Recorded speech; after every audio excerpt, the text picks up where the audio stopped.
खबर दें आपको, डीजल की कीमत में कमी के बाद पब्लिक ट्रांसपोर्ट के किराए में 5% तक कमी कर दी गई है। फैसलाबाद से लाहौर का किराया 510 से कम होकर 585 कर दिया गया। आपको बता दें, फैसलाबाद से लाहौर का किराया 510 से कम होकर 485 कर दिया गया है। तफसीलात जानने के हवाले से मोहम्मद अली नारो हमारे साथ मौजूद हैं। जी अली, बताइएगा।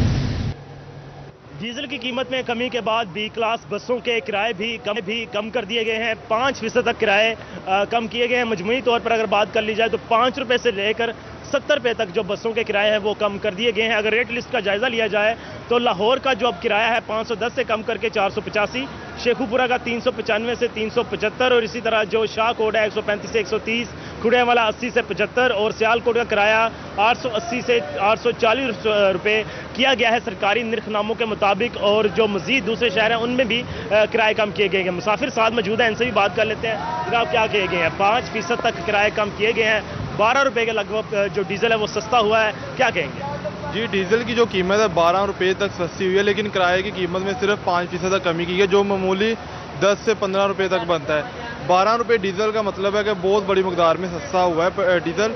और बस मालकान को चाहिए कि ज़्यादा से ज़्यादा किराया कम किए जाए, क्योंकि शहरियों को आने जाने के लिए बहुत परेशानी होती है। जब डीजल की कीमत 2-3 रुपये या 5 रुपये भी बढ़ती है तो एकदम से कीमतें आसमान की तरफ लेके जाते हैं, लेकिन उसके बाद कमी नहीं लाई जाती कि एक दफ़ा जब बढ़ गई कीमत बढ़ गई, उसके बाद जितना मर्जी डीजल सस्ता हो जाए, 10 रुपये हो जाए, 12 रुपये हो जाए, कहते हैं कि कीमत एक दफ़ा बढ़ गई है, बस उसके बाद नीचे नहीं आएगी। बिल्कुल, जब डीजल की कीमत बढ़ती है तो तगड़ा इजाफा किया जाता है किरायों में, लेकिन जब कमी होती है तो फिर चंद फीसदी कम किया जाता है। ये कहना मुसाफिरों का कि मजीद जो कम किए जाए। जी, मोहम्मद अली नारो आगाह करे थे, बहुत शुक्रिया आपका।